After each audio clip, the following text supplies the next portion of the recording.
Compass and Clock. I'm your host, Mary Copeland. This infotainment podcast explores how to live your best life now and well into retirement. We'll discuss topics in financial planning, housing, and insurance. We'll talk wellness, relationships, and leisure activities. A full active life requires planning for your goals and preparing for the unexpected. I'll introduce you to a variety of guests, from knowledgeable experts to folks sharing stories of their life experiences and so much more. Because life is big. All is intended to help guide you in planning for what you need now and at any age. Like and subscribe so you don't miss a thing. Today, my guest is Annette Atkinson. Annette is an herbalist and a graduate from the Holistic Cannabis Academy, and she continues to study the benefits of CBD and the other 100 cannabinoids found in the hemp plant. Every day we hear more and more anecdotal stories of miraculous success in relieving pain, anxiety, and many other conditions affecting our ability to live our best life. In recent years, the regulation for studying the effects of CBD and other cannabinoids have loosened up, and U.S. clinical trials are now happening. CBD is an alternative and holistic health service, non-psychoactive, and can be used to treat a long list of health issues. Today, Annette and I are going to talk about the multitudes of holistic benefits that CBD provides. Welcome to the show, Annette. Thank you so much, Mary. I'm really happy to be here. This is a topic that I'm extremely passionate about. CBD has certainly changed my life and many other people that I know and work with. I do need to start with just a small disclaimer, so get some legal stuff out of the way really quick. All content I provide is for informational purposes only and not intended to be a substitute for professional medical advice, diagnosis, or treatment. Always seek the advice of your physician or other qualified health provider with any questions you may have regarding a medical condition. Never disregard professional medical advice or delay in seeking it because of anything you've heard me say. So, got that out of the way. And again, I'm really happy to be here, Mary. Thank you. Well, I know you are extremely passionate and knowledgeable about CBD, and I am asked questions often, and I have actually asked you to speak at other Zoom meetings and seminars because more people want information about CBD and really how it works. So why don't we just jump right in, and can you tell us in terms that we can understand what CBD is? Yeah, well, I can certainly try. It's a big topic, but in short, CBD is simply a compound that's found in nature. It can be found in the cannabis plant for sure. It's short for the word cannabidiol. So CBD is a compound that we find in the cannabis and hemp plant. So, it's a molecule. Okay. So what is a cannabinoid? Yeah, that's another, that can take like 3-4 days. But in short, a cannabinoid is a type of compound. So when we're talking about CBD, CBD is a cannabinoid. It's a phytocannabinoid. And what does that mean? It means phyto, it comes from the plant. Cannabinoids themselves can actually be made in a lab, where we would call it a synthetic cannabinoid, or in our bodies. And when it's found in our bodies, it's called an endocannabinoid. But CBD itself is a phytocannabinoid. That means that it comes from the plant. And that type of compound in the plant, there's about 100 of them, I believe. And there's several different kinds of compounds other than cannabinoids in the hemp and cannabis plant. Terpenes, flavonoids, a lot of those have holistic benefits as well. But in the line of cannabinoids, CBD is one. And the other one we hear a lot about is THC. That's also a cannabinoid, an endocannabinoid. So yeah, they're in short. So is CBD cannabis, or is it hallucinogenic? Yeah. So again, all these questions, this is great. Getting these terms defined, we really need to do when we're talking about CBD. So is CBD cannabis? No, but it is a compound that can be found in cannabis.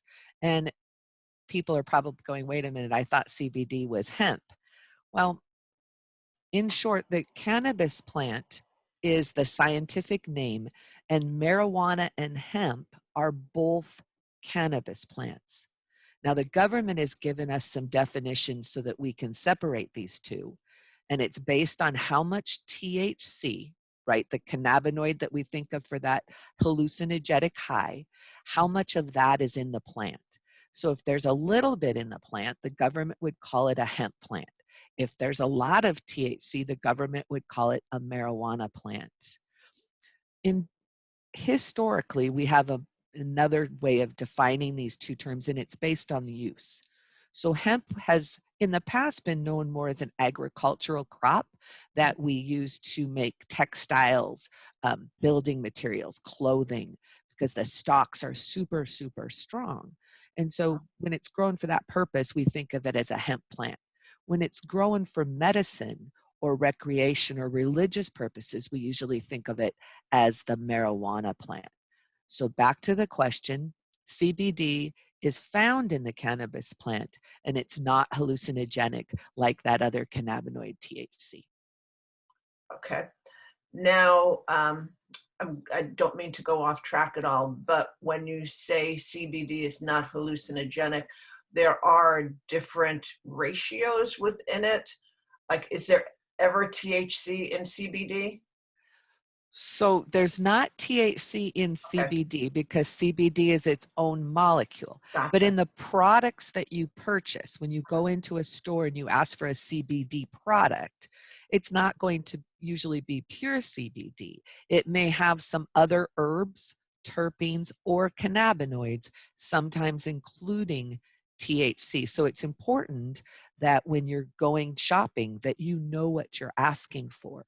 And even in a CBD store, there can be trace amounts of that THC cannabinoid. It'll be very minuscule amount because by law, in order to not be in a cannabis store, it cannot have a lot of THC.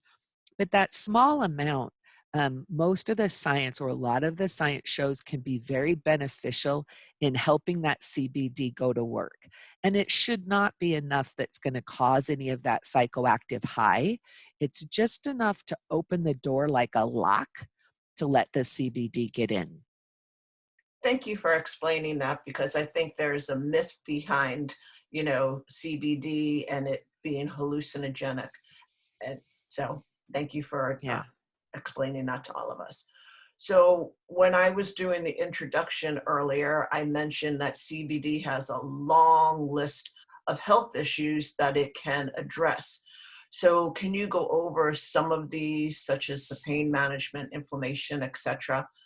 Just let's bullet through some of them and talk about how CBD can really help somebody. Yeah, absolutely. But I'm going to start with defining another term that I think really helps us understand why CBD works so well in the body. Okay. It's been a secret for a while, and that is this thing known as the endocannabinoid system. Right? We have many systems in our body. We have muscular system, digestive system, nervous system. Well, in the late 80s, we also learned that we have this thing called an endocannabinoid system. There's receptors in our body for cannabinoids. Our body actually makes cannabinoids. So we make that same kind of compound that CBD is one of them.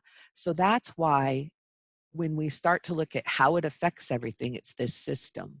And the big secret is that they believe now that this endocannabinoid system is actually the balancing system or the system that brings homeostasis to our body. So it actually sends signals to all the other systems. So when your digestive system is out of whack, the endocannabinoid system may signal it. When we understand this, it's easier to believe that CBD and other parts of the cannabis plant can have such an array of effects on us. So when you asked about, let's say, pain management, because that's the story I know best, I have arthritis really bad, and the inflammation in my body causes pain. So what we believe CBD does is decrease inflammation, therefore releasing that friction and we're not in as much pain. Any disease that is inflammation based seems to be highly positively affected by CBD.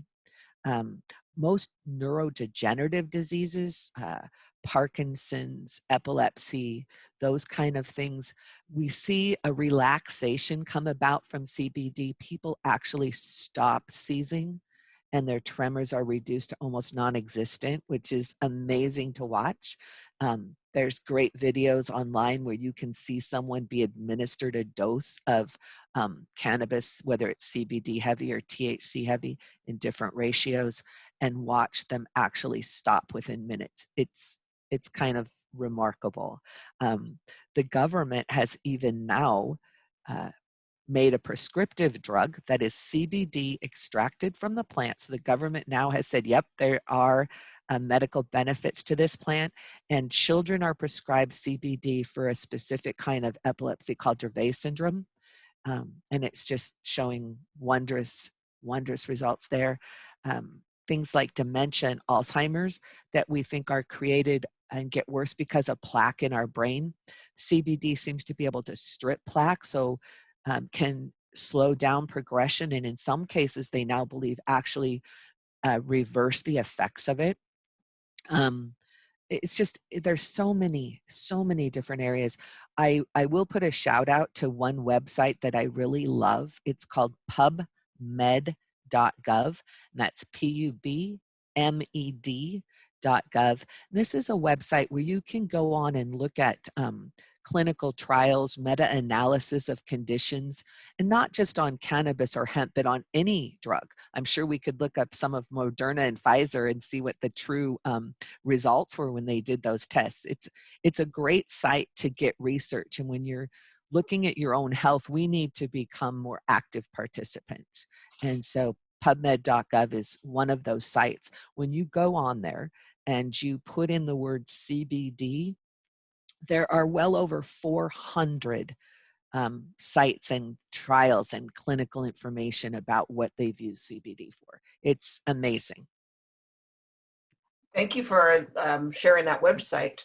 I know you've Yeah, talked about it before. it's a great one.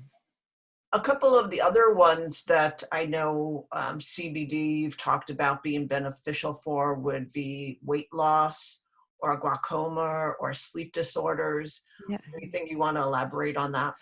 sure. Glaucoma, interestingly enough, that was the first, the government used to actually prescribe and hand out joints to people in the US to treat glaucoma. It's about the optical pressure, and I still believe that it can be very beneficial. But that's a historical thing you can look up. It's pretty funny. There's actually one woman still alive who I've met who gets joints from the federal government once a month to treat her glaucoma. When it comes to sleep disorders, CBD itself isn't necessarily sleep inducing like Ambien or some other kind of sleep aid. But what we find is that relaxant that it gives us, you know, when we go to lay down and we're tense and we just need our shoulders to let out our little release. CBD seems to help with that. We also, in herbal medicine, do a lot of compounding. So CBD, along with some other herbs, seems to very much benefit people in sleeping. When people first start to take CBD, no matter what condition they're trying to treat, I usually recommend taking it at night in the beginning because it does offer more relaxant for some people than others. I take mine at night, my normal 25 milligram capsule that I take every day for my arthritis. And I think it does relax me, not necessarily to sleep though, because I am able to take it during the day for other purposes as well. When you talked about weight loss, I'm not as familiar with that.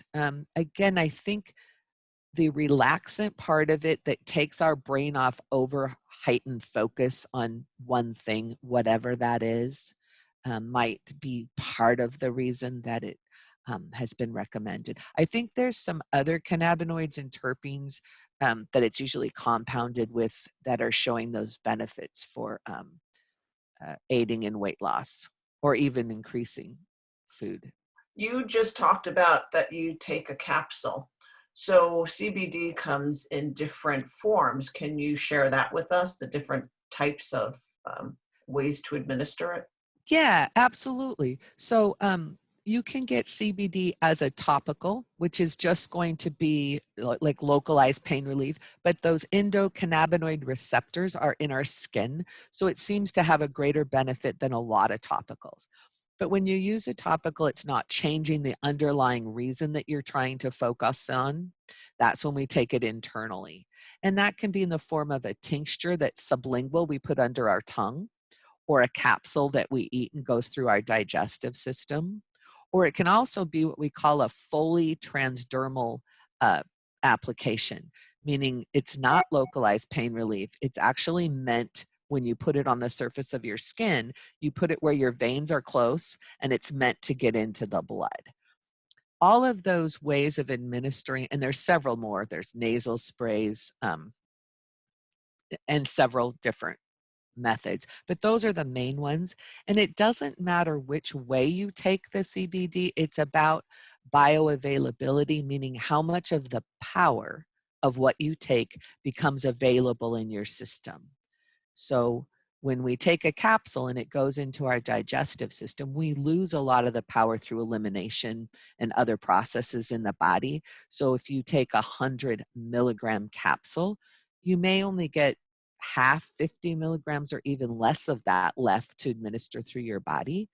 When you put it under your tongue, some of it's going directly into the bloodstream. So we raise the bar of how much becomes available. And then that fully transdermal, almost 90% of it actually becomes available in the body. So that leads me into this next question, since you were telling us different applications in which to we can take CBD. Um, how can somebody get educated so they know how to shop for CBD? What would you recommend there? Yeah, so the education part is really going to determine where you can shop, right? How educated you are yourself and how comfortable you are prior to going into a store. Because nowadays you can actually purchase CBD at your local Chevron gas station, Barnes and Noble, Hallmark, as well as a cannabis store or a CBD store, or online. And again, the choice of where you want to go to do that shopping is going to be dependent on how much knowledge you already have. Obviously, if you walk into Chevron, they're probably not going to be able to educate you in any way. You'll need to know what you want and that they have it. But if you go to a CBD store, obviously they're going to be the most educated. That's all they sell. That's their primary focus. They'll probably be able to spend more time with you talking about what condition you have and what you're looking for, and more options, right? Hallmark, Barnes and Noble, probably going to be pretty close to that person in the Chevron, not really educated. Um, so it is really based on the level of your information prior to going in. You can do a lot of research online yourself and see what might help or not help. That CBD store can probably also give you some of those websites or extra information for you to look at besides just what they have. The one thing I think is really important though when you are shopping for CBD or anything really is knowing that the product is quality. And right now CBD is a highly unregulated market, meaning the government really has no regulations on these things that you're putting in your body being good for you. So things like pesticides, heavy metals, molds, all of those things, when you're growing outside, especially in the Northwest, can happen. And you want to make sure that what you're putting in your body doesn't have those things. So you want the product you're purchasing to have been tested by a third-party lab. And you should be able to ask anywhere you go to buy if their products have been tested. And that's probably the key part for the education, that you want to know what you're getting. Now, if you're purchasing your CBD in a cannabis store, then it is highly regulated. And you can be pretty sure that even that CBD you're buying, if you're buying it in that store, has gone through some government regulations and had to be tested in order to be there. Excellent tip. We'll have time only for one more question because we have to wrap up in a couple of minutes here. Okay. But I know you could use CBD for pets. Do you want to tell us a little bit about that? Yeah, certainly. So that system that we learned about a little bit earlier, the endocannabinoid system, our animals have it as well. So almost any animal that has a vertebrae, so your dog, your cat, your whatever pet you have, your cow, have the same endocannabinoid system. And that's why CBD works for animals like it does for us. Most people have a couple different categories that they use these products for their animals. One being arthritis, like I have. Our big dogs get hip dysplasia and they're in a lot of pain. It works for them the same way it works for me. Also, anxiety, which we didn't talk a lot about for humans, but that relaxant that CBD seems to give us that helps with anxiety, people will use that for their pets, say like 4th of July, just Exactly. to give them a little bit calming feeling, or, you know, a big holiday when a lot of new people are coming to your house. It doesn't knock them out again, doesn't make them high, but it just helps them relax a little bit. And then immune boosting, which again, for us as humans as well, that CBD is just healthy, keeping that endocannabinoid system in balance, giving it a little boost on an ongoing basis. Kind of like we up here take vitamin D because we're not getting enough of it in the Northwest. So that immune boosting. And then after surgery, again, for humans, I didn't talk about, but that's another main reason with animals. If they've had a surgical procedure, one, it can relax them and also keep the inflammation down. So yeah, it Excellent. works great for pets. Excellent. Well, I do have to say thank you, Annette, for educating myself and our listeners on the many, many benefits of this natural healthcare alternative. I honestly don't think everyone is aware of the many benefits that CBD can provide. So if you have a website you would like to direct our listeners to for more info, can you kindly share that with us now? Absolutely. Arenda up here in the corner, cbd.xyz. So instead of .com, we're a .xyz. We also are open with a physical store on Clear Creek next to Highway 420. So that's on the website as well. And there's a phone number you can give a call and ask questions. We are here to educate. We love this plant. So for those of you that are in the local area of Kitsap County, that's in Silverdale. But for Oh, thank those you. listeners that are listening around the world, definitely go to websites as Annette had suggested to learn more about CBD and how it can help you and your pets feel better.